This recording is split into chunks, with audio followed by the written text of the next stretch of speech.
Okay, well, let's go ahead and get started. This should be a little shorter lesson tonight. It should be. We'll see how it goes. Let's go to the Lord in prayer. Heavenly Father, again, we are so privileged to come together to study your word, to see what you have for us. Lord, tonight I will anoint your word as it goes forth. Anoint my lips to say those things that you'd have me to say, and anoint our hearts to receive, that we'll receive that portion that you have set aside just for us, just for each one of us tonight. And I thank you for that in Jesus' name. Amen. Amen. All right, so you remember, we left off David. He's living in Philistine territory. Actually, it's Judah's land, but under the control of the Philistines. And he's been raiding all of the neighboring nomadic tribes around, the Amalekites and all of them, and he's been killing them all off, men and women and everybody, and then bringing the spoils back to King Achish. And he's been telling Achish, says, "Where are you getting it?" He says, "I'm getting it from southern Judah." Well, he doesn't tell him that he's getting it from these tribes that are actually in alliance with Achish and the Philistines. He just says, "I'm getting it in southern Judah," which is very true. So he's been doing this now for a year and 4 months. And he was with Achish some time prior, possibly a year to two, already in the city of Gath. Living on Achish's dollars, And so anyway, that's where we left David off, is doing that. Well, here we're going to find tonight that things have kind of changed in the land of Philistine because of David's absence from Israel and because of Saul's mental instability. At least that's what everybody, the commentators seem to think, kind of what happened. So let's start in chapter 28, beginning with verse 1. Now it happened in those days that the Philistines gathered their armies together for war, to fight with Israel. And Achish said to David, "You assuredly know that you will go out with me to battle, you and your men." And David said to Achish, "Surely you know what your servant can do." And he said to David, "Therefore I will make you one of my chief guardians forever." All right, so here we have a situation where all the Philistines have decided to go to war against Israel. Now remember, there were 5 primary kings of the Philistines, and they had 5. Each of those was over a territory of Canaan, and it was primarily against the coastal region, that strip that goes right down the coast. And so they had decided to go to war. Now, there was nothing that, as far as we know, that Israel had done to instigate this, other than the hero of Israel was no longer there. He was over, he had now aligned himself, as far as they were concerned, with Achish, and Achish was protecting him, and so David was not going to go to war with Israel because Saul was trying to kill him. Right. So, they were, as far as the Philistines were concerned, they were bitter enemies, both of them. And so that was not going to happen. And so now the chief rival, the one who was the hero, was no longer there. Add to that the fact that Saul was, his mental stability just wasn't there. And we've seen that through this whole situation. He would just go off on tangents, do things, and throw spears at people. I mean, he just wasn't stable. And so they no doubt thought this was a good time to just wipe Israel off out of the face of the earth right here. We'll just go with our armies and wipe through and wipe them all off. That kind of sound familiar? We hear it today. He tried it. Different ones have tried it. Hitler tried it. But you can't wipe out God's people. That's not going to work. But they thought they could do it. This was a primary time. So Achish, he called David up from Ziklag, from the city that he remember that was his. And he called him up to Gath, and he said, now David, we're going to go out to battle against Israel, and I'm expecting you to go fight with us. He puts it a little nicer, but that's really what he's saying. David, you're expected to go with us. You are going to go to battle against Israel with us. It's one of those things. You do get that, right? David, you are going to do this. And in reply, David makes a statement. And the Bible says he was very wise in what he did when he was leading armies and things. And look at the statement that he made. He said, "Surely you know what your servant can do." Now he didn't say, "Yeah, we'll go with you." Oh, we're really excited to do it. But I believe David was a very good actor. He was a very good actor. And so he said to Achish was something like, "Why, Achish, you know what we can do. Whoa, you know what we can do. Yeah, turn us loose. You know what we can do. Yeah, and of course, Achish then made the assumption that David was saying, let's go. Yeah, we're ready to go fight Israel. David was ready to go, all right, but it wasn't to fight Israel. He was probably ready to go and hoping he could get in the battle and turn, I don't know, maybe he had some plans of his own. The Bible doesn't tell us. However, this whole story is interesting because remember, God told David to go to Judah. Remember when he was hiding in the strongholds, the prophet came and said, go to Judah. But David ran to the Philistines. God never told him to go to Gath. He told him to go under the Philistine protection. And so the whole time that David was there, he was operating, and you have to, God was leading him and guiding and blessing him, but that was not the perfect will of God. The perfect will is that he stayed in Judah and allowed God to protect him. But he decided to go to Gath and have Achish protect him.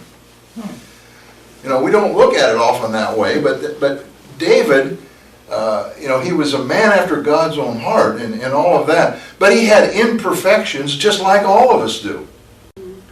And when it came right down to it, his fear of Saul, because remember last week he said, Saul's going to get to me. He's going to kill me if I don't get out of here.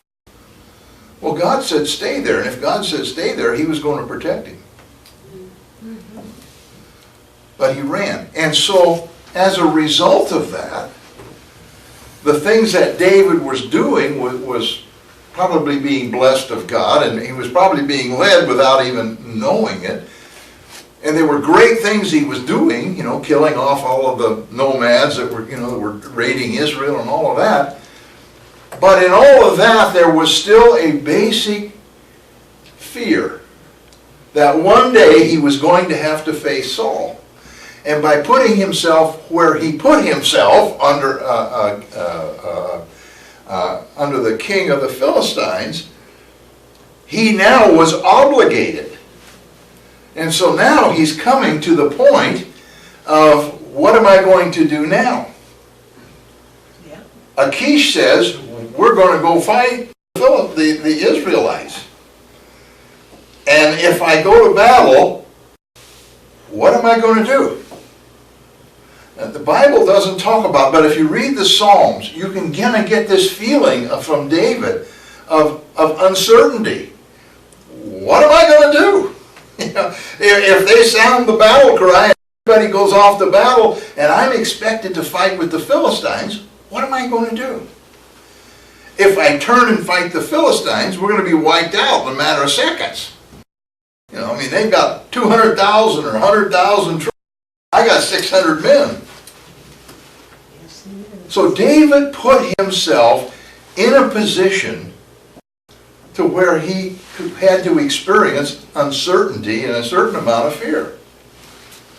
Wouldn't have had to have done that if he had what God said to do, I A little better probably off. much better off and probably at ease. But because of his own intervention into what God wanted him to do, he ended up in a kind of a perilous position. And we as Christians, we sometimes do that very thing. God wants us to go this way, but because of our own fear or our own uncertainties, we go that way. Now, it doesn't mean that God just walks away from us. You're on your own. He goes along with us, and He will bless us, and He will take care of us. But we bring things on ourselves in the process that wouldn't be there if we had just listened to God. You find, I find it in finances, find themselves in a financial mess. And you go back and you talk to them, and you start, what happened? Well, we saw this house and man, we had to have this house. Well, did you pray about it? Why would I do that? It's a house. It came our way. It was a good house. Could you really afford it? Well, we knew it was going to be tight, but we really wanted that house. Well, maybe that's not the house God wanted you to have. And sometimes, the thing that we fail to see is what God has in mind in everything that we do. He may have had a house for that person that was next door to somebody he wanted to be reached. But because they bought the house over here, that person may not have been reached, at least not by them. And by putting themselves over here, outside of what we term the perfect will of God, God will help them, but now they face a problem. And they face all of the anxiety that goes along with it. And sometimes you lose the house. You go back and start over again. And that can be with cars, it can be with anything, it can be with jobs, it can be with a whole lot of different things. We get so wrapped up in thinking that we have to do something that we forget that God has something for us. We don't have to do it. We just have to rely on Him and let Him just provide those things for us.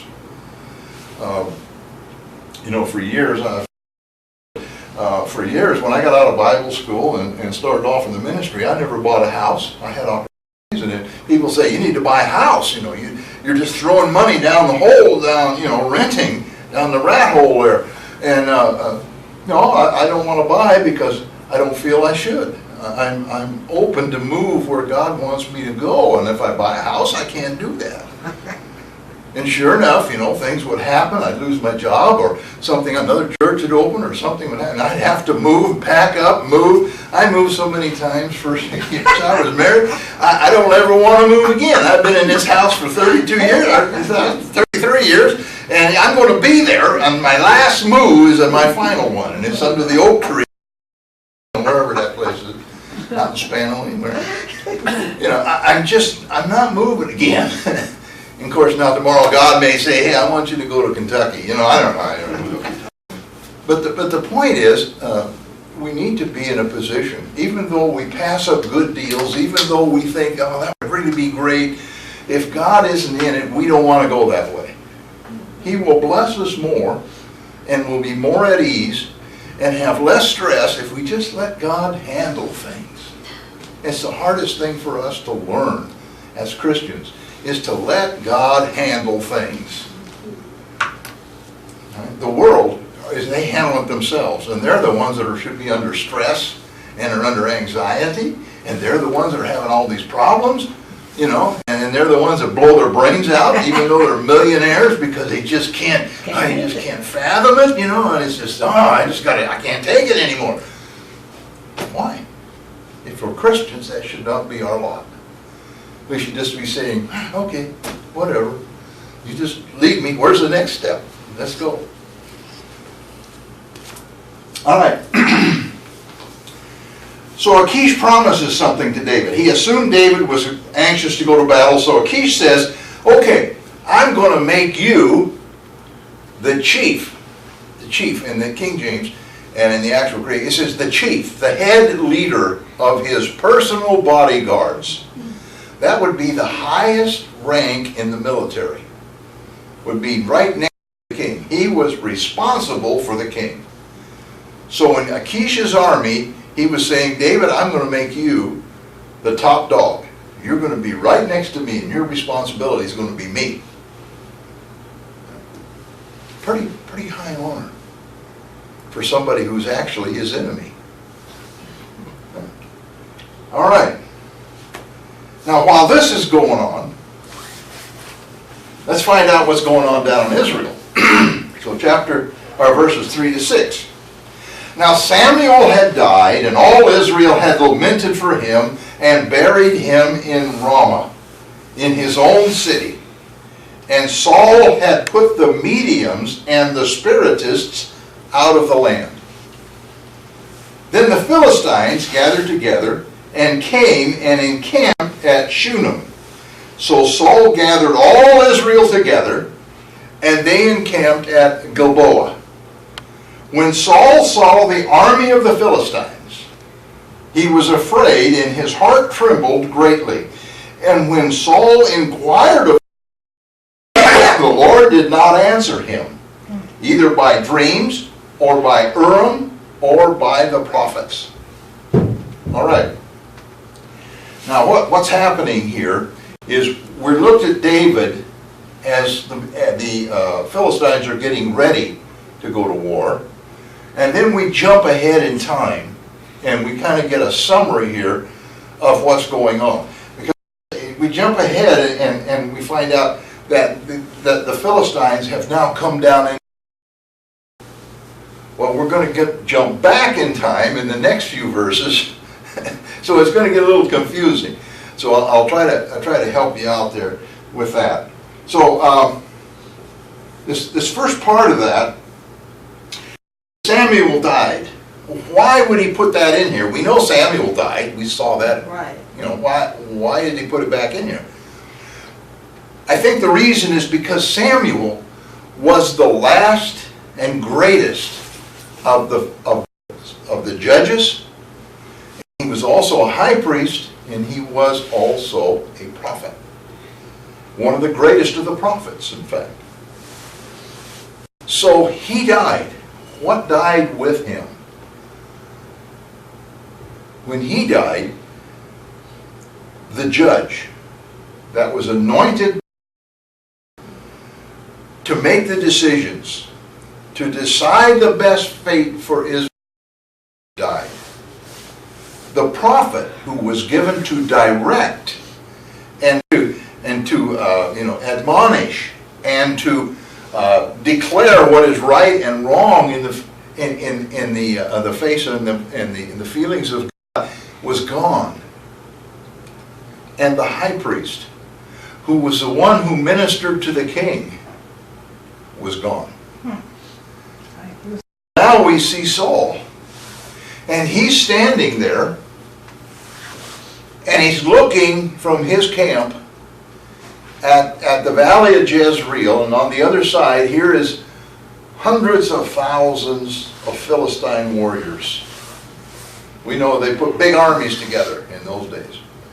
And here they are over there, and he's on this side of Jezreel, and they're on that side, maybe a half apart.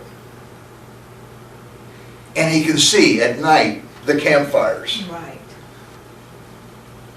And he's standing there saying, what do I do? Before, he'd just call for Samuel. Samuel, what do I do? Samuel would come, or he'd send another prophet and tell him what to do. Or he'd go to the high priest. The high priest would pull out the Urim and Thummim and give him some direction.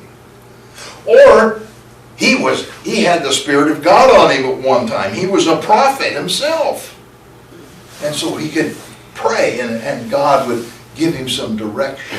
But here he is standing there, and he gets no.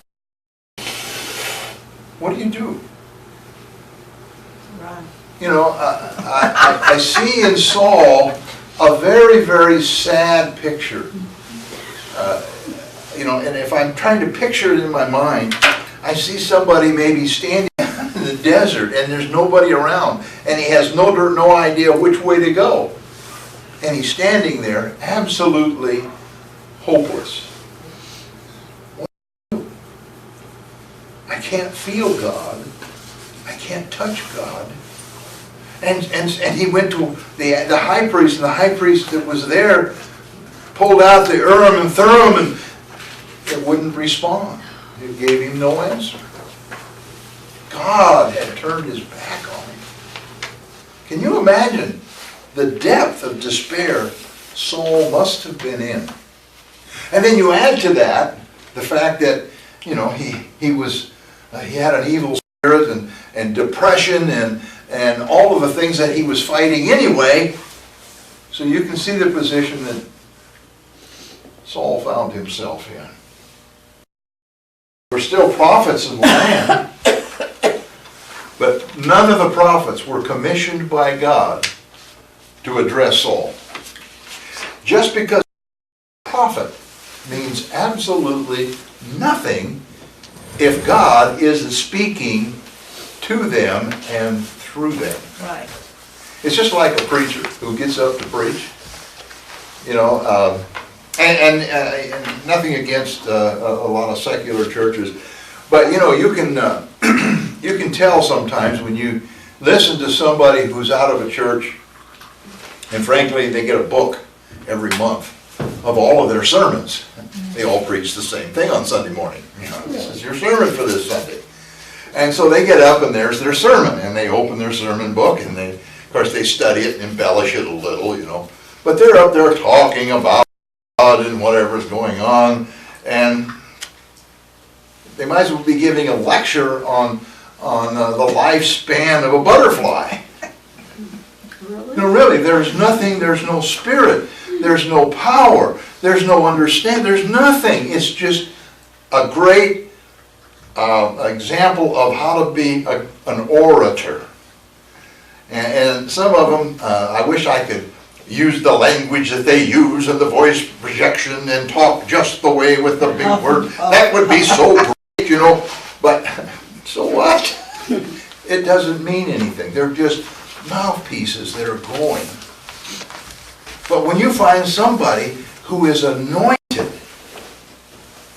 and the power of God speaks through them, it's an entirely different thing. They may be completely uneducated. They may slaughter the king's English, like me, you know. But God moves through that, and you feel that God is speaking to you. And you know, I prayed before we started, and I'm sincere. I want God to anoint our hearts to receive that portion that's for us. Not everything that's brought across the pulpit or through a lesson is for, not everything is meant exactly for us. But there's always that thing. And when that thing comes out and it hits a heart that's anointed, you feel that little portion and say, oh, that's for me. Right, right. That's for me. You know, I'm getting to where I don't watch a lot of television, normal TV stuff. For one thing, all of the medication ads drive me nuts. They're insulting to me, you know. Be sure and tell your doctor about this. My doctor's the one that's going to prescribe it, you know, knucklehead. So I'm flipping around a lot, and I like to watch a lot of Jimmy Swaggart. I love his music. Yeah. But there's different ones on there, and they had from Mississippi, and he had some. You know, he happened to be a big black preacher, and he was good. And he started preaching. He was a little slow getting started. I think he was a little intimidated with the size of the church, the number of people there. But he got to rolling, and I'm telling you, he had some things to say that spoke to me. And, you know, and I did, oh, that's for me. That part was for me. And when we look for the things that are for us, then God can open understanding to us and things that we may not have seen before. So here's Saul standing out there. He had absolutely nothing to do that he could do. Now notice it says in here, that he had, where am I here? That he had put the mediums and the spiritualists out of the land. That means he took all the wizards and the witches and, all of the wise, what they termed wise guys, out of the land and had expelled them all. And that was according to the law in Leviticus 19 and 31. It said anybody who practiced those things were to be stoned. He was to stone them. There wasn't to be anybody left. And Saul, probably in his earlier ministry, had done that. He'd gone through and they purged the land of these witches. And the primary thing there that was spoken of and meant by Leviticus was is the necromancy. Necromancy. What that means is speaking to the dead. It's what we call today, you have a seance. You're going to have this person who's skilled in ESP, who's going to come and call up some spirit from the dead so you can talk to your dead uncle or somebody, whoever you want to talk to. That is specifically what Leviticus deals with in this part of Leviticus. And that was one of the things that Saul was sure of getting rid of, was all of these mediums that could use spiritualism to call up spirits from the dead. Now, I'm not going to stand here and tell you that cannot happen, because I don't believe that's true, because God did call up some people who were dead himself. Right. And you'll remember Lazarus and the rich man. Now, while both of them had died, they were able to communicate. So these spirits who die, people who die, they're still aware somewhere. All right? Now, and we're going to get into this more when we talk about the Witch of Endor in a little bit. But, some people just kind of throw that off as being, well, they're ventriloquists. one of the commentaries that I use, he talks about that they're ventriloquists. They're able to throw their voice and make it sound like it's somebody. And there's some of that, sure.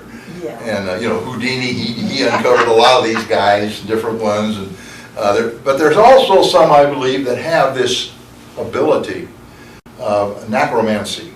And it is not from God. I'm not saying it is. It is a spiritual, deviant thing, and it's the spirit of the devil. But whether it call up actual spirits or whether they're demons or other spirits or angels, I don't know. And I'm not even going to... Personally, I don't care. As long as they don't talk to me, I don't care who they are. I'm not going to get in some big debate with somebody about whether this can happen or that. That's a big waste of time. It doesn't matter, okay? What matters is that we stay away from that stuff. Because there's a curse put on people who seek out the mediums, and that's also found in Leviticus as well as Deuteronomy. You are not to go out and try to find somebody who's going to call somebody up from the dead. In God's, that was not something you did. And so Saul had gotten rid of all these. Now, we notice here that all the armies of the Philistines had gathered at Shunem. And Saul had gathered all the armies together at Gilboa. Right. So Saul is at this portion of time, Saul is in Gilboa, which is on the south side of the valley of Jezreel. So the valley of Jezreel winds up through Israel and kind of cuts it almost in half. And it's the very fertile part of Israel, one of the fertile areas. And so the Philistines had gone onto the north side of the valley of Jezreel, and they were around the area of the town of Shunem. And there was a little mountain area there. And so they were encamped around this mountain. And so they had a place, an observation point, where they could watch Israel on the other side of the valley. And Saul, he brought his people down to the Mount Gilboa, in that area. And so he had his 100 and some thousand soldiers, however many he had, we're not told how many. he had them there, and of course they had their camps up on Mount Gilboa, where he could look out over the valley. And we were there last year, and it's a beautiful valley, you know, it just stretches out across Israel, full of farms and stuff. But you can imagine in those days, it also had farms, and it was grazing land. And you could just imagine looking up there across over to that other mountain and seeing the campfires at night, in the daytime, watching the soldiers, and you're watching each other. And Saul became afraid. Here's Saul, you know, remember back, the people wanted Saul so he could win the victory. He could go to battle for them. He could lead them into battle. He could be the hero. And he fulfilled that pretty well. But it came to the time when, without the power of God, there was nothing left but fear. When we turn our backs on the power of God, the only thing that's left is fear. You think about that. If we don't allow God to be preeminent, if we have turned our back on what God has told us to do, and God turns his back on us, and backs off and says, okay, you want to do it, you're on your own. There's nothing left but fear. Because it's only then that we realize in ourselves we're not capable. In ourselves, we're not capable. And so here he is, filled with fear. This was one time Saul could not make a decision because he had no direction from God. So he tried all the prophetic gifts. I can see him saying, hey, go find me a prophet, quick. Go down to Nob. If there's any prophets that, you know, managed to filter back to Nob after I killed them all, go find me a prophet. Find me the high priest. Have him bring the Urim and Thummim. Desperate, huh? You know, hey, anybody know whether is there any judges left anywhere? Is there anybody who can help me? And he got zero. Nothing. Nothing. There was no message from God. Think about that. Sad. Even in our day, even, you know, if when we're going through the lowest point of our spiritual life, there's always a message from God. We can always pick up this book and find a message from God. But they didn't have this book in those days. They had no way of hearing or finding a message from God if he didn't just send it to them. Terrible position to be in. All right, verse 7. Then Saul said to his servants, find me a woman who is a medium, that I may go to her and inquire of her. And his servants said to him, in fact, there is a woman who is a medium at Endor. So Saul disguised himself and put on other clothes, and he went. And 2 men went with him. And they came to the woman by night, and he said, please conduct a seance for me, and bring up for me the one I shall name to you. Then the woman said to him, look, you know what Saul has done, how he has cut off the mediums and the spiritists from the land. Why then do you lay a snare for my life to cause me to die? And Saul swore to her by the Lord, saying, as the Lord lives, no money, no punishment shall come upon you for this thing. Then the woman said, whom shall I bring up to you? And he said, bring up Samuel for me. So Saul, after failing every other attempt to contact God, he decides, I know who I need to talk to is Samuel. And the only way I can talk to Samuel is if I can find a medium that I haven't already killed off. I'm sure he was sending find a prophet that he hadn't killed at Nob. Now he's trying to find a medium that he hadn't killed. You know, he wiped everything out. So he finds out that there was in fact a woman that was at Endor.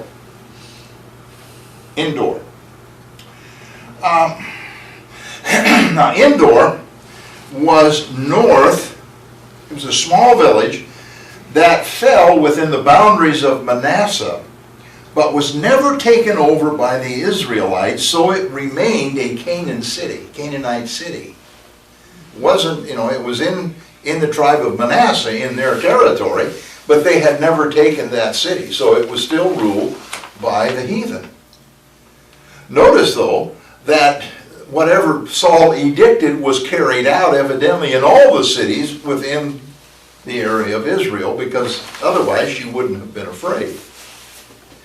But what was interesting here, it was about 8 miles from Gilboa, where Saul was, but it was on the other side of the enemy. It was north of where the Philistines were encamped. Normally, Saul probably would have went in his royal robes, and his 1,000 bodyguards, and he'd have marched over there and knocked on her door and said, "This is what I want you to do for me." But he couldn't do that, so he had to put on a disguise. So I don't know what maybe he put on a ball cap, and I don't know what he put on. But he disguised himself, took off his royal robes, and he only took 2 men with him. And they took off to go to Endor. So they would, and on your map, on the back page, you'll see there's a balloon there, and that's Endor. And if you look just below that balloon, you'll see where Shunem is. And you see that little mountain sticking up there of Shunem. And then if you go a little further south and kind of over to the right, you'll see Gilboa. It just says Mount Gilboa. That's where Saul was. And it's about 8 miles that he had to travel.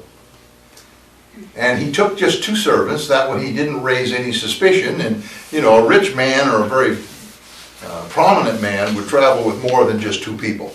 So he didn't raise any suspicions as he passed by the Philistines. He may have even passed right within their midst.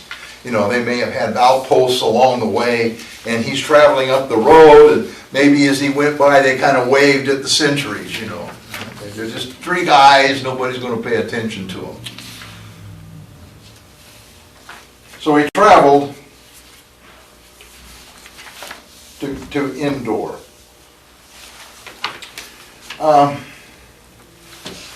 To this woman. And he asked her, he said, "I want you to conduct a seance for me, and bring up for me the one I shall name to you."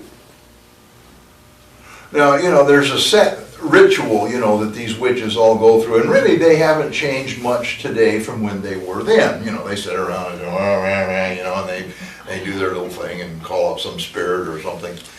I guess if you want to find out, you can go out to Graham out there and go to that woman who channels, she calls up, I forget, she has some Indian that's, if you go by her property, it's amazing. People go out there and pay her to call up all these spirits so they can talk to them. Wow. Shirley MacLaine used to live right there, so she could make regular trips next door to call up somebody all the time. She's into all that stuff. You can go out there, you drive down the road and you can just feel the evil spirit come out of there. I mean, it makes your hair stand up on end. Go by on a motorcycle, I'm really interested. But anyway, so he went to her and he said, "I want you to conduct this seance for me, and I'm going to tell you who I want you to call up." Now there's a couple of things here to remember. That this was a woman who used the familiar spirit, or the necromancy, the spirit of necromancy. It is a specific spirit or type of spirit that's used. We have all kinds of spirits that we talk about when you talk about, and you have imps, and you have demons, and you have fallen angels, and you've got this spirit, and you've got that spirit, and they have different names, Incubus, and I don't know, there's all these crazy names that they give these spirits. But this one the Bible specifically talks about. So that kind of tells me that maybe it is a special spirit that Satan has put out there that is an emissary between the spirit world and, I don't know, this is my assumption, I'm just thinking, I don't know what this thing is that makes it so special that God specifies this particular thing. But it was in direct violation of the law to practice this, and the direct violation of the edicts of Saul. So by both spiritual, God's law, and by royal law, this was illegal. And here we see Saul sinking to that level to try to find some direction. Well, that's why he got turned behind. Yeah. Right.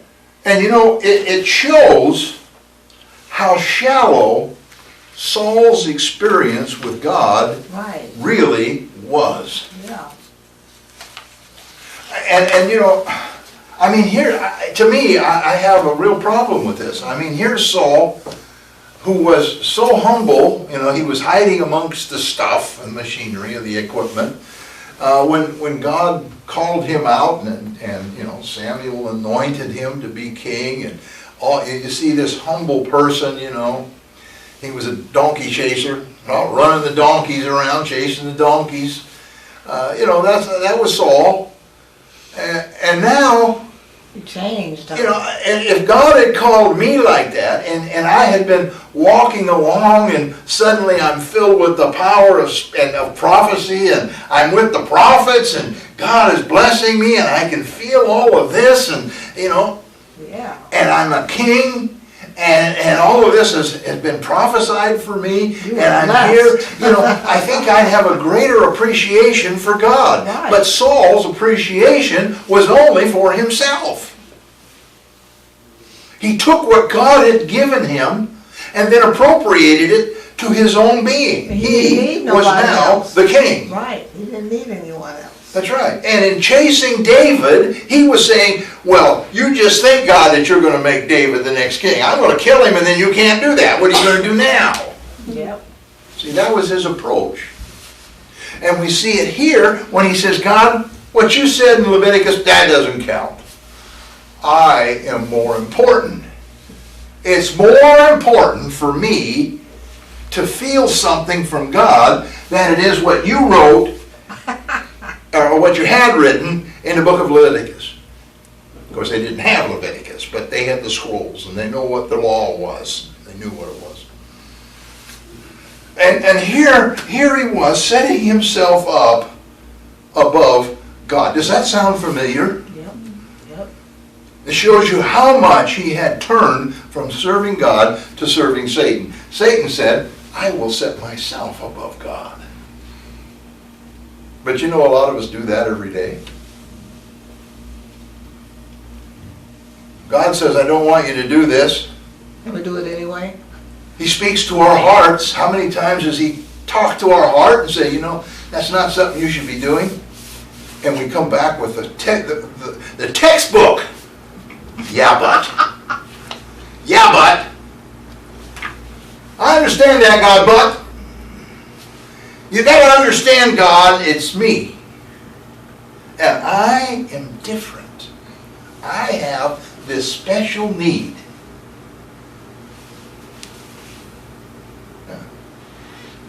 And we end up doing the same thing. It may not be as verbose and outward as Saul, but and sometimes our everyday things.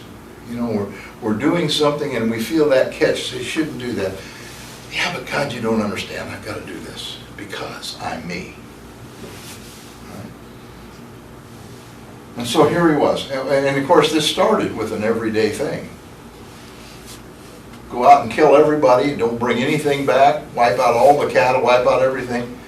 Oh yes, God, we did, but the people. But this was good for sacrifice. But we wanted to bring the king back to show everybody. Well, but yeah, there were some of them we let get away. We know that because later on, we have to fight them again. Yeah, and they're still fighting them today. That's good. All right. So the witch, after he asked her this, she was very reluctant to perform the seance because it was a forbidden practice, and she was afraid that Saul was there to entrap her. Now, of course, she didn't know who he was. I don't think she had any idea who Saul was. He was not in his robes, and I'm sure she didn't get a chance to see Saul. Very few people probably ever actually saw him face to face in Israel. You know, they didn't have TV in those days or anything, so if you weren't at some place where he was, you would never recognize him, and especially if he's in a disguise. But she was just afraid that maybe, she knew they were Hebrews, because they would have had the fringes and the stuff that they were, you know, had to wear. So she knew they were Hebrew, but you know, she didn't know who they were, but she was afraid they were trying to entrap her. And Saul does something interesting. He makes an oath. And it's kind of a quick one. You gotta kind of look at it to really see it. But he says, as the Lord lives. Simple statement, as the Lord lives, no punishment will come on you.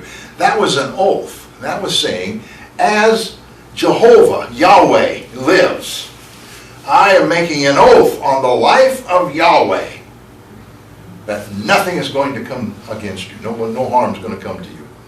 That was a very, very strong oath. When you made an oath on a God as powerful as Yahweh, even though if she was not, maybe not Hebrew, not you know, Jewish, she probably worshipped some other God, but she knew the power of Yahweh, and the Israeli thought this was the number one God. This was God that oversaw everything, and you're going to make an oath on a God that big, then, you know, it really carried some weight. Yeah.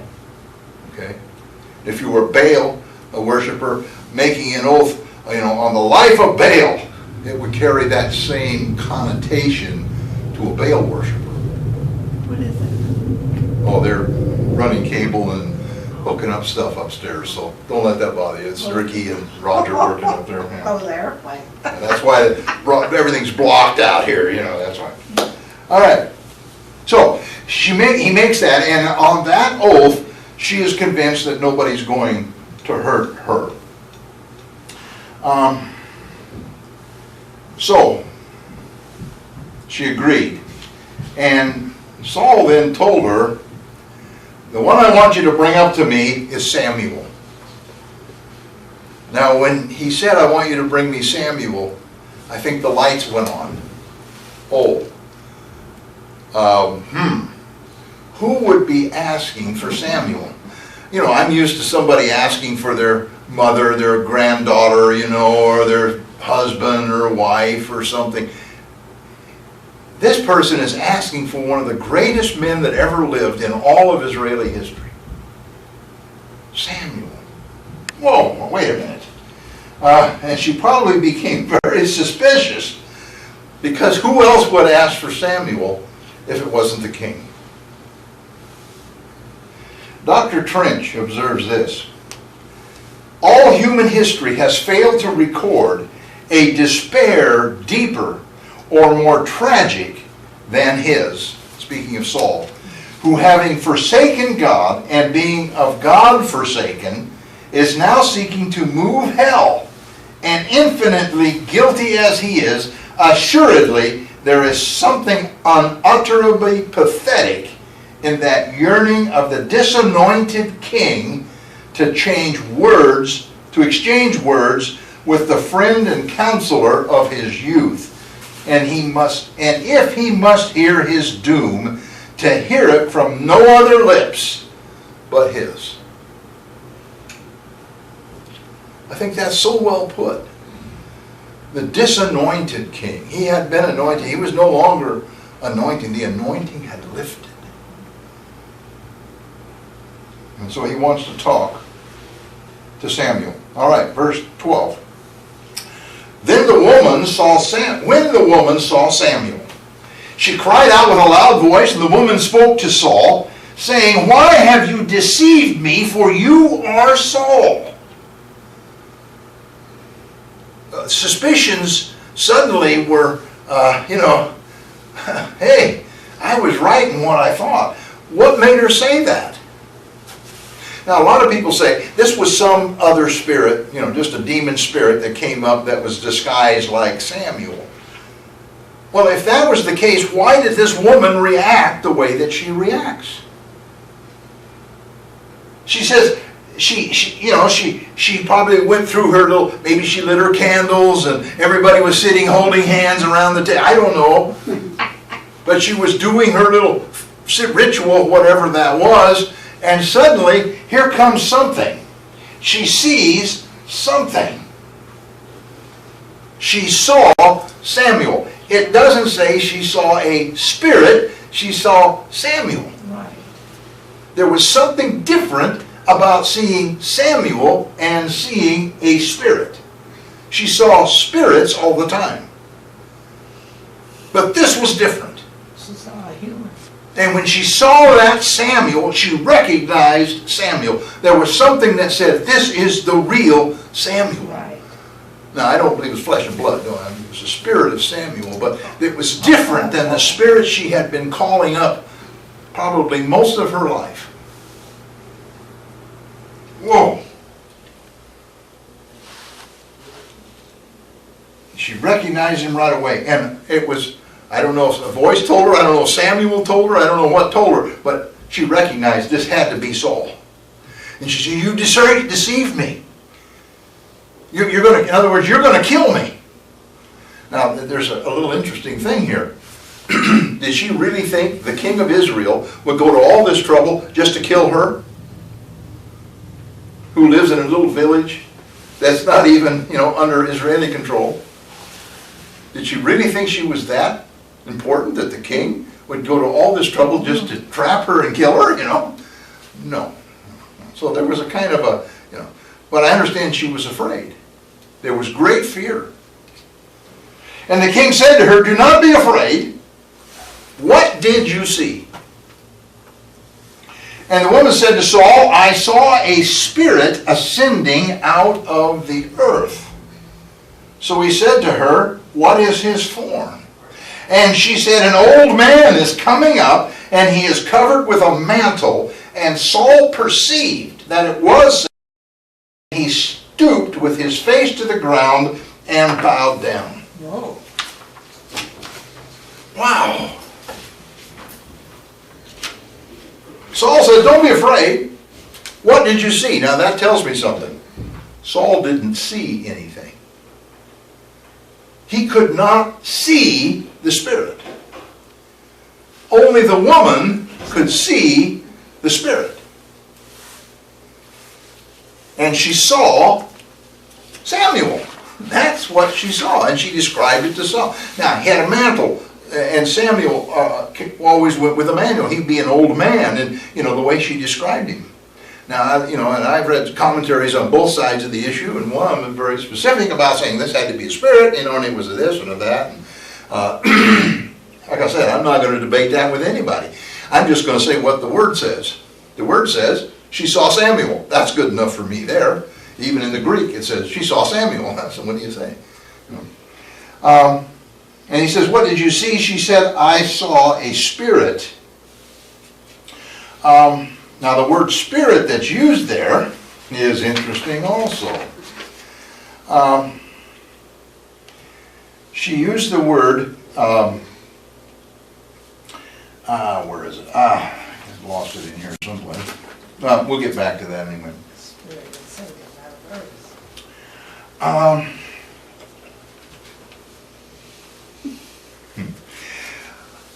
Anyway, her description of what she saw was enough for Saul to recognize Samuel, and he bowed to the ground. Oh, here we go. And what she said she saw was the word Elohim. Elohim. What do we normally associate Elohim with? Jesus. God. No. It's one of the plural forms of God. Elohim. However, Elohim is not and does not have the primary meaning of the God as we use it.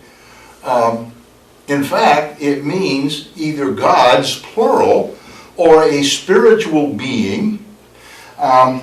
There's all kinds of things in here. It can mean rulers, judges, divine ones, God, both plural and singular. It has both a plural and singular meaning, and that's God with a small g, which would be an idol god or somebody you make a god. Angels, God. Goddesses, godlike one. A godlike one, works of special possessions of God, or the true God.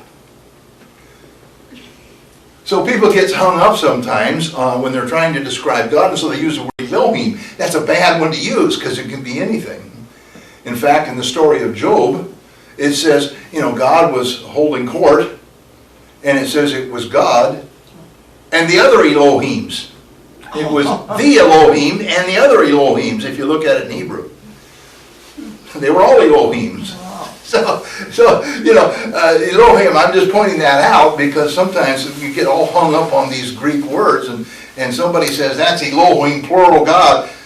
No, it isn't. It depends on how the rest of the structure is. It's kind of like sheep. If I say sheep, what do I mean? One sheep? 20 sheep. Sheep can be sheep or it can be many sheep, right, depending on how the sentence is constructed. So it's that same kind of thing.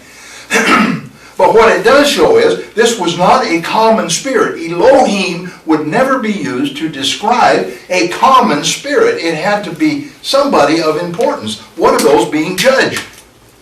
I saw a judge. What was Samuel known as? The judge. See?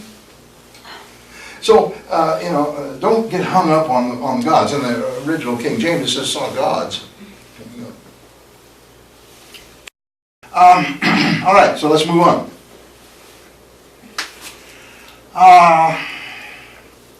Even though Saul was disobeying the commands of God, he still recognized Samuel as being his master. And he did that by falling at his feet. That was a sign of servant to master. All right, let's move verse 15. Now Samuel said to Saul, "Why have you disturbed me by bringing me up?" And Saul answered, "I am deeply distressed, for the Philistines make war against me, and God has departed from me, and does not answer me anymore, neither by prophets nor by dreams. Therefore I called you, that you may reveal to me what I should do." Another one of Saul's pity parties here. Then Samuel said, "So why do you ask me? Seeing the Lord has departed from you and has become your enemy. And the Lord has done for himself as he spoke to me. For the Lord has torn the kingdom out of your hand and given it to your neighbor David. Because you did not obey the voice of the Lord, nor execute his fierce wrath upon Amalek. Therefore, the Lord has done this thing to you this day. Moreover, the Lord will also deliver Israel with you into the hand of the Philistines. And tomorrow, you and your sons will be with me. The Lord also deliver the army of Israel into the hand of the Philistines." So Samuel looks at Saul and he says, "Why are you asking me?" Now, we can look at that and say, "Well, what are you asking me for?" But notice what he says. He says, first of all, "Why did you disturb me? Why did you bring me up? I've been at rest. I've been in peace." In Abraham's bosom, or paradise, is where the Old Testament saints went. And of course, at Calvary, we know after Jesus died, it says he went into and he ministered to those there. And then Isaiah talks about him going up into heaven and bringing on his trail, or on his train, all of the souls out of paradise. He took them up to heaven because he paid the price and they were able to go with him into the heavenlies. Before the price was paid, they had to wait. But they waited in peace. And here's Saul calling Samuel up out of that place. And Abraham, you remember when the rich man called to Abraham, and while he didn't say it exactly, there was that tone that said, "What are you bothering me for? I can't come over there and do anything for you." And he said, "Well, just send somebody up there." He didn't say he couldn't. Nowhere he didn't say he couldn't. He just said it wouldn't do any good. If they didn't listen to the prophets, they're not going to listen to me. Anyway, I'm not going to get off of that because I'll get off on that be another hour. All right. So he said, what are you asking me? In other words, Saul, don't you know that I never said anything to you unless God told me about it first? And since God is not talking to you, do you think he's going to talk to me to talk to you? He's not going to tell me what you should do. He's not going to make a decision for you. Right. But let me tell you what's going to happen. So even in paradise, he still had his prophetic gift. Isn't that interesting? Isn't that interesting? He said, but let me tell you what's going to happen. While Paul's in the middle of his pity party, while Paul is telling Samuel all about how God's not talking to him, he says, listen to this. He says, I'll tell you what's going to happen. I'm putting on my judge's hat. And I'm telling you what God's saying. It was just as pointed as when Samuel walked on the earth. He didn't mince words. He didn't say, Saul, I know it's been tough on you. Saul, I know how it's been. You had a hard time here. But you know, none of that stuff. He said, Saul, it's your own fault. And it's only for one thing that you did. He disregarded killing all the prophets at Nob. He disregarded everything that Saul had done wrong, chasing David and all that. He doesn't even look at that. He said, it's because you disobeyed me in not killing off the Amalekites. One action has cost you all of this. I'd have a pity party too. What's that? If I was Saul, I would have had a pity party too. Well, yeah, you know. But Saul should have known the reasons.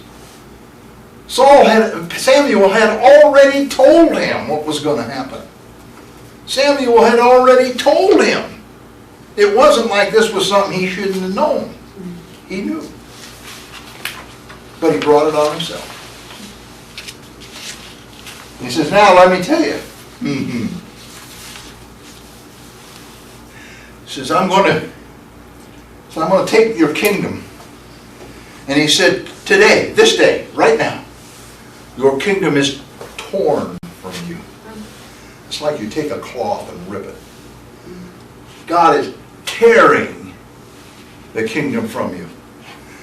That's violent. He didn't just say, we're going to have an election, you're going to be voted out. No, we're tearing it. It's going to be costly. There's going to be some damage. But God is tearing that kingdom from you, and he's giving it to your neighbor, David. Oh, and it's just like God said he was going to do. In other words, I've told you this was going to happen. Now, it's about to happen. In fact, it's going to happen tomorrow. Your reign is going to end the next day. And not only that, your 3 sons are going to be killed with you. And Israel is going to fall to the Philistines, and the battle is going to take the lives of the Israeli soldiers. Verse 20, immediately Saul fell full length on the ground and was dreadfully afraid because of the words of Samuel.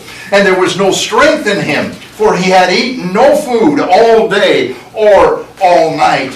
And the woman came to Saul and saw that he was severely troubled and said to him, look, your maidservant has obeyed your voice. I have put my life in your hands, or you have put my life in my hands, and heeded the words which you spoke to me.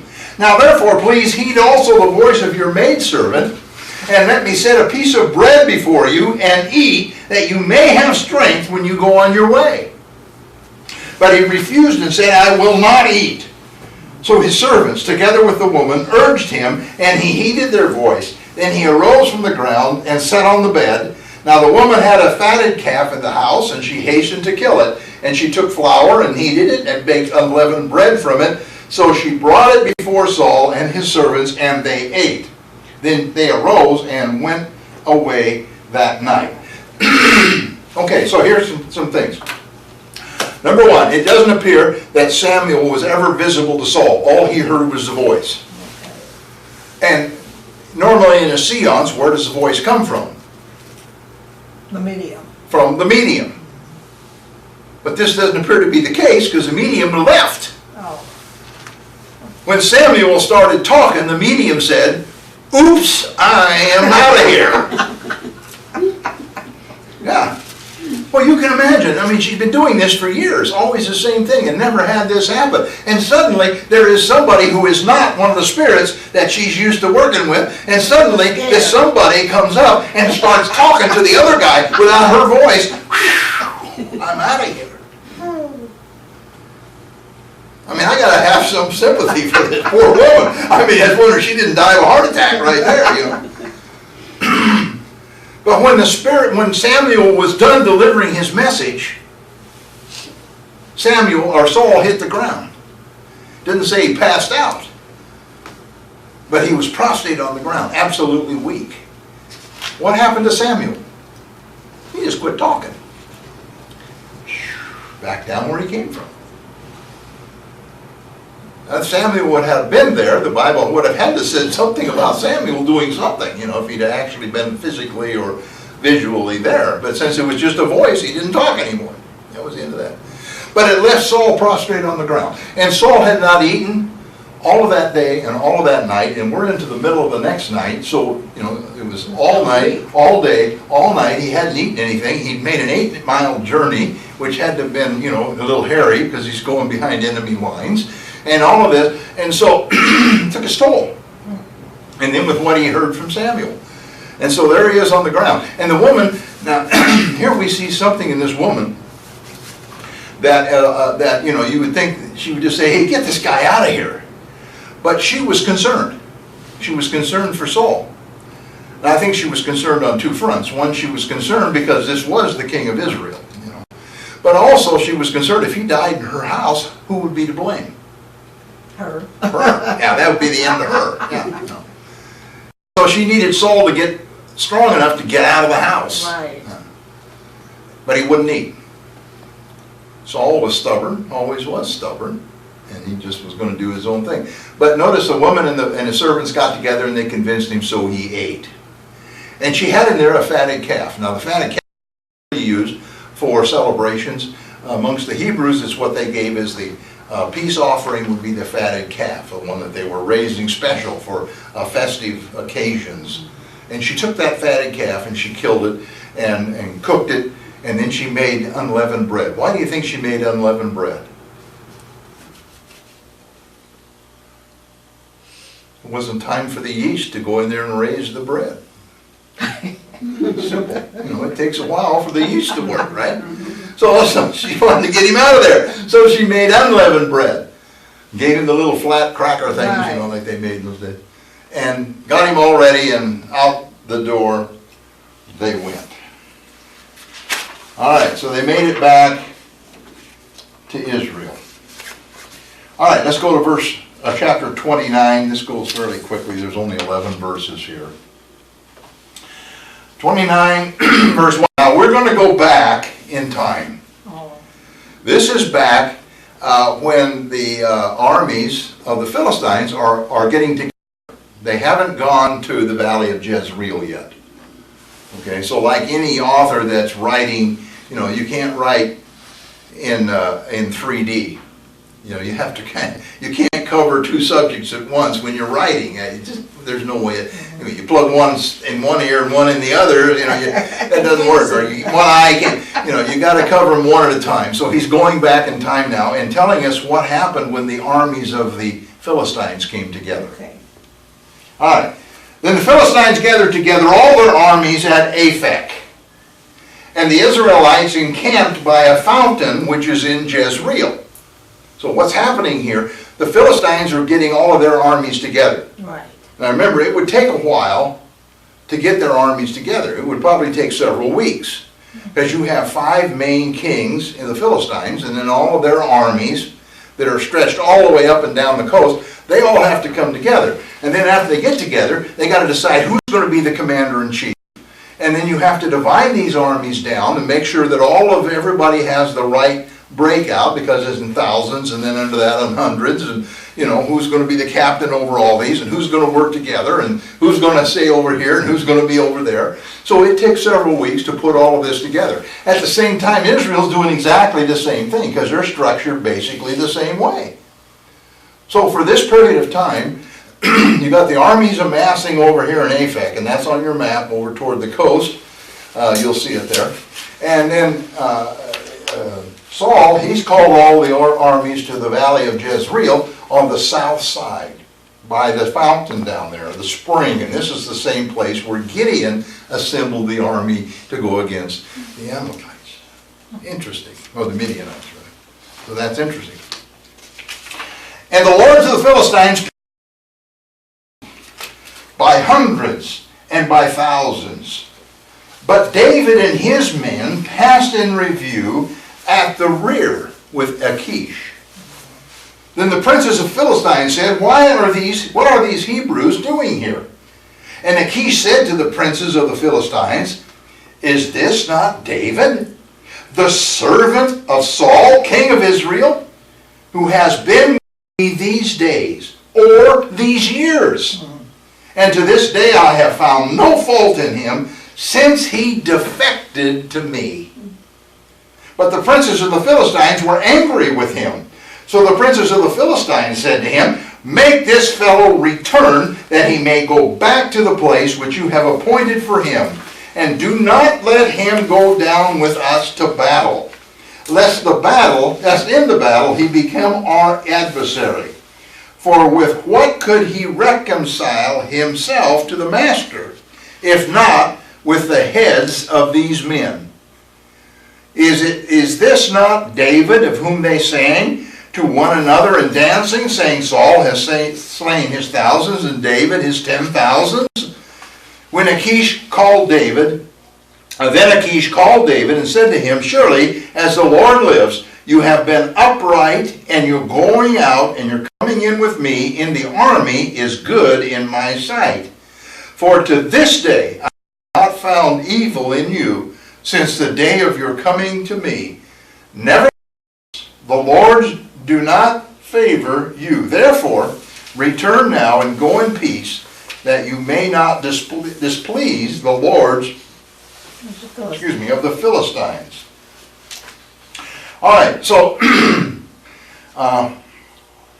here are the army. They've gone through all of this, and on a certain day, they had a military parade. Now, you know, they do this today in the military. You know, they have these days when all the troops march by. Well, so you can kind of see this. And here's the reviewing stand, and on there are all the princes of the Philistines, the rulers of the principal cities, and, you know, mayors and governors, or however their government thing is, and probably the kings. What they would do is they would march. First would come the king and his troops from his army, because they all had their own army. So you would have they would be divided into thousands, and then under the thousands they'd be divided into hundreds. And so they would march by and review. And the kings, probably after they passed the reviewing stand, they'd go up and get on the reviewing stand and watch the rest of the kings come through, you know, that kind of thing. And so here, probably this lasted for hours as these troops all marched by. And clear in the back, here's Achish. He's the last of the 5 kings. And here comes Achish marching through, and guess who's with him? David. David's right beside him. David's 600 men. And I imagine Achish probably had him in some really neat looking uniforms, you know, because they are his private bodyguards. This is just for Achish. And he's marching through, and here comes David and his men. They're marching through on the review stand. And the other 4 kings are sitting up there. And all the rulers of the Philistines are sitting up there. And when they see David, they say, what? What the hell are they doing here? I mean, you can see that, you know. In those days, they didn't have Facebook, so they probably didn't know what all was going on down there in Achish. And so the lords called Achish over, and they were upset. They were mad. They said, what are they doing here? And he said, whoa, this is David. Well, we know who it is. What are they doing here? Oh, well, he defected. And he's been with me for several years. Right. And there's some things that I really has really struck me. And by the way, this same scene was probably going on in the camp of the Israelites too, by the way, this same things. Number one, while the Philistines were leery of David, Achish was completely convinced that David had defected, to the point that he put his own life in the hands of David.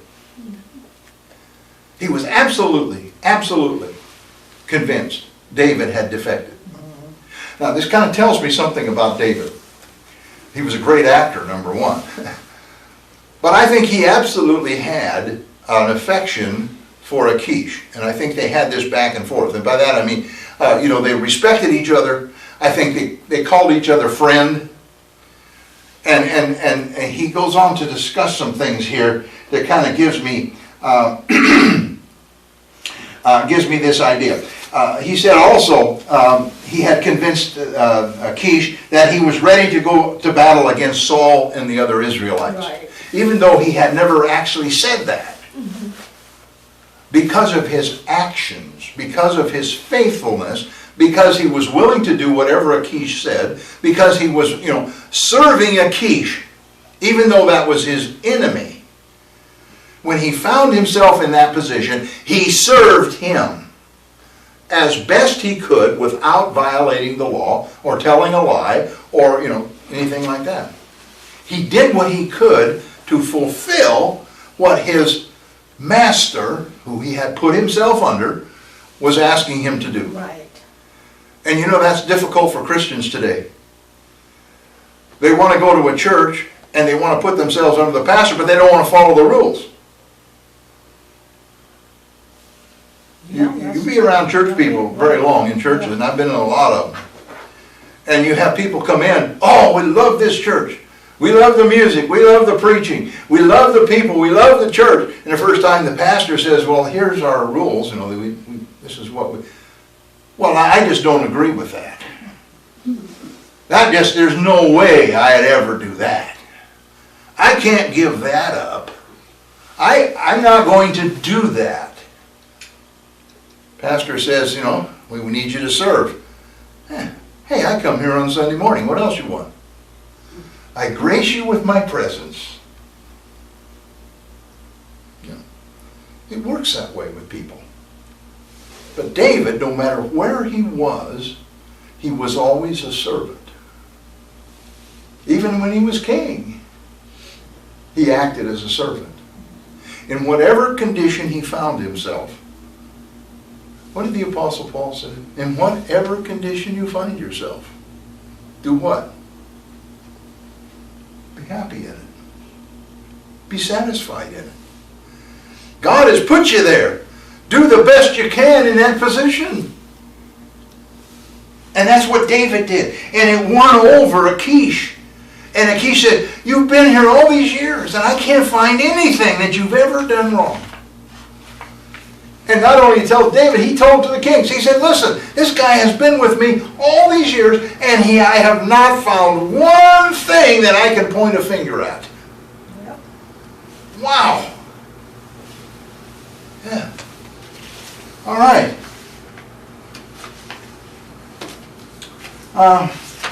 Even while carrying on deception, David still retained his integrity and proved to be a worthy servant, even to his enemies. That tells us, that's a lesson right there. Something Christians need to really get a hold of.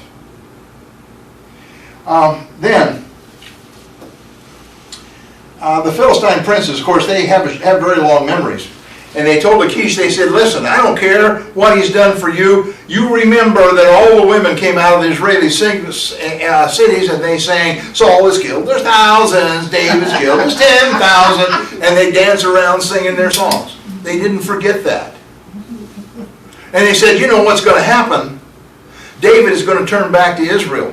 And what he's going to do is he's going to kill a whole bunch of us, and he's going to carry their heads over there to Saul and say, look, we need to be reconciled. Look, I brought you a present. I killed all of these soldiers, Philistine soldiers. exactly what they're saying here.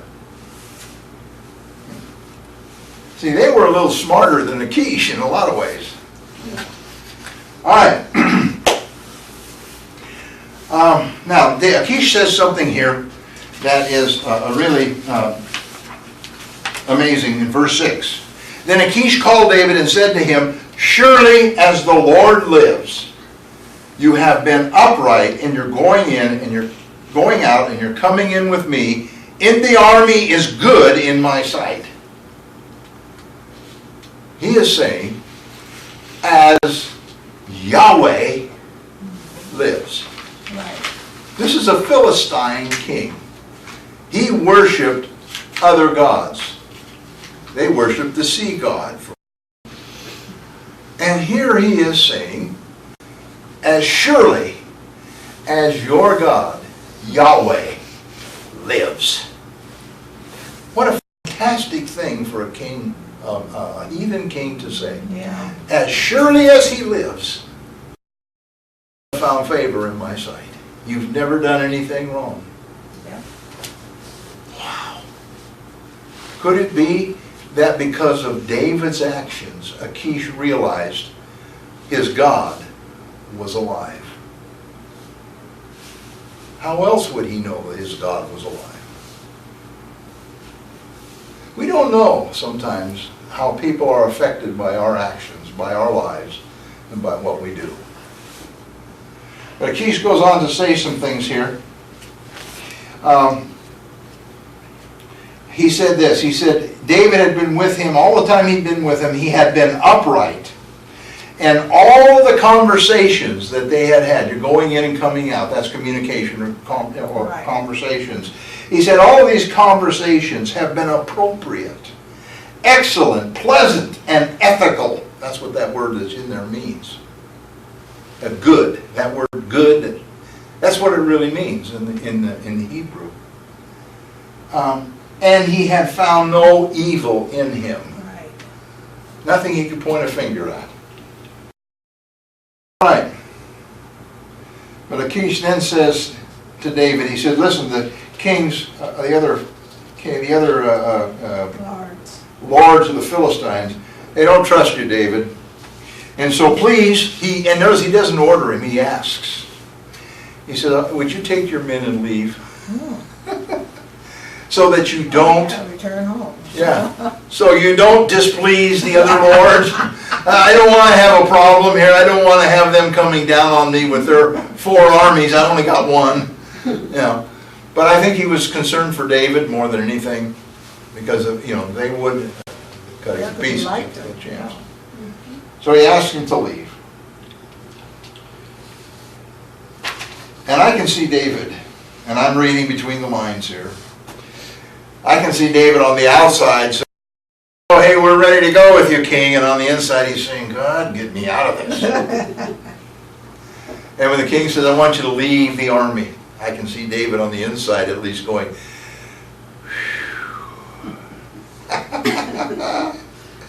all right, so let's go on. Verses 8. So David said to Achish, but what have I done? And to this day, what have you found in your servant, as long as I have been with you, that I may not go and fight against the enemies of my lord the king?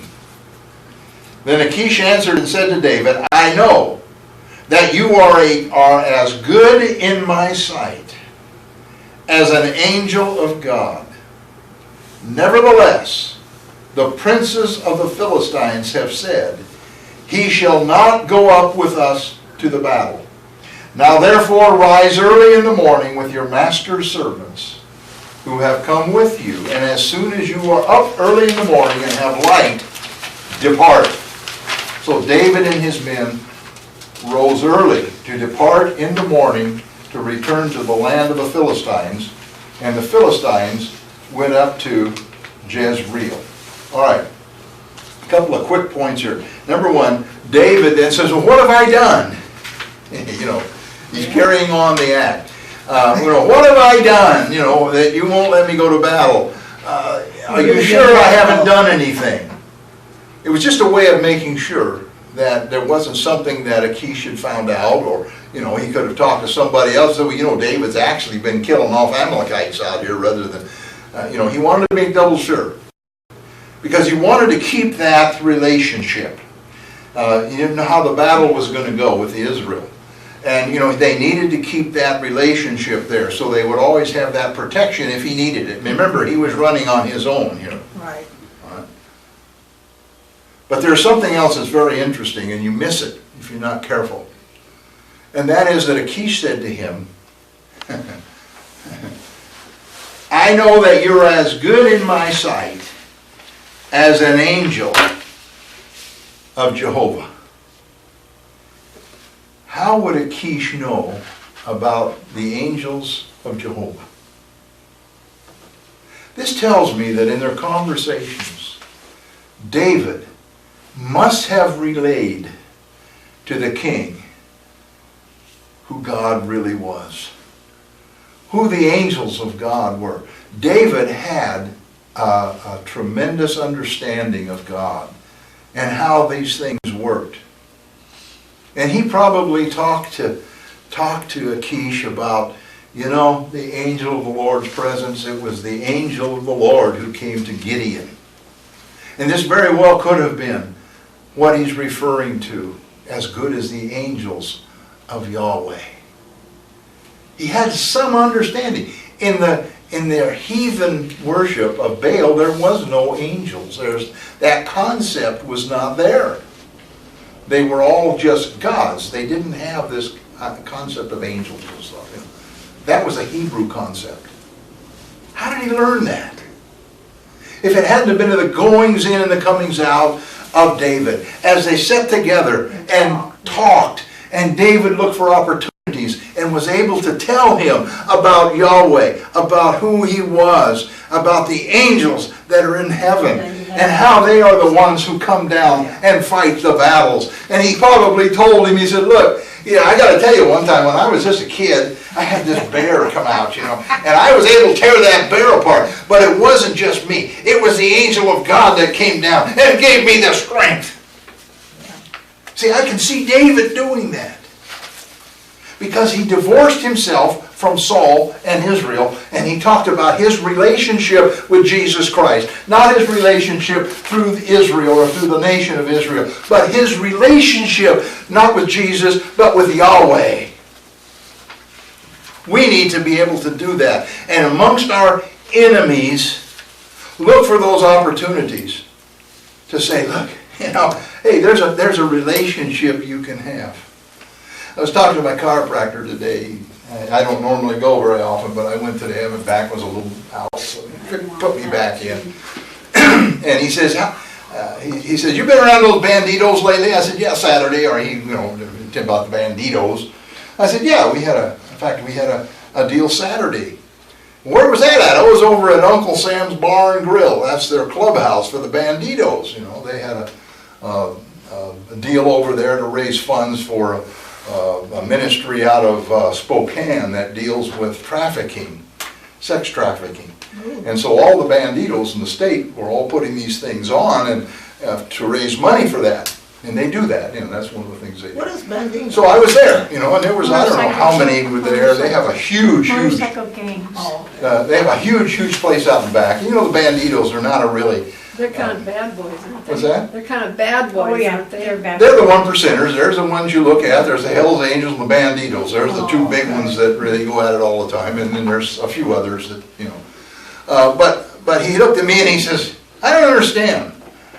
What are these guys? And we've tried to tell him. I said, well, they're a family. You have to understand they think as a family. And, you know, they're just normal people. They put on a persona, you know. And I didn't make any. They're bad people. They do bad things. I said, they're not bad people. They just do bad things. Well, that doesn't make sense to me. I said, what about politicians? He said, well, I'm not going to go there. But you see, and he's a Christian. But he doesn't understand that it's not a matter of what people do. It's who they are. And they're people who are loved by God just like anybody else. And when you go sit down with those people, I can say they're my enemies. They're ungodly. They do ungodly things. I'm a Christian. They're my enemies. And that's his approach. But my approach is a little bit different. Yeah, they're my enemies. I hate what they do. But I'm going to do everything I can to build a relationship with them. I'm going to do everything I can to be able to sit down with them and be able to share with them who Jesus is. And we can't always do it with words. As soon as you do, they'll walk off. But by actions. And you know, it works. They come over and when they have a need and say, hey, you got a minute, I got to tell you, I got a problem. Can you pray with me about this? Okay, when you go home, would you pray with me? I said, I'm going to pray with you right here. Well, okay. And so you pray with them in the middle of the bar, out in the back, you know, wherever. It doesn't matter. God doesn't care where you are. Right. We sometimes think we have to be on holy ground, you know. We don't. We don't. It's wherever you are. And in Philistine territory, the enemies of God, here's David sharing what he knows about God. What an example for us. Have any questions? Okay. All it goes on to say they got up in the morning and left. Okay, I have a question. This medium that was fixing the fatted calf, she went out and killed it. How long did that take for her to do all of that? Well, you know, we think in terms of cutting and butchering, you know, and all that, but really, you know, if you have a calf, it probably wasn't a very big one, they probably had a small calf. You cut its throat, gut it out, Drain it. whack off a piece of meat and throw it on the grill. Oh, wow. But it took longer, I mean, it's not fast food. No, it isn't fast food, but you know, how long does it take to grill a piece of meat? Sometimes McDonald's isn't fast food either. Fast food, yeah, about 30 seconds, they grill it back there. But I can throw it on my barbecue at home, you know, I can take a piece of meat and throw it on there, and in 15 minutes, it's done. But you Probably gotta took take it- longer to bake the bread than it did to cook the meat, really, because they're not cutting it off in steaks Well, and I was ribs, you thinking know. of preparation, getting, yeah, You know, Things move slower then. That's, guess I so. think so, yeah. yeah. I would imagine it probably took an hour, When the start to angel, finish. when the angels came to Abraham, and Abraham said, stay here, I'll bring you some food. So he went back to his wife, and he told her to use the best flour they had. Well, that took a little time, too. People didn't Start live like making. we live now. I mean, you know, it was totally different then, I think.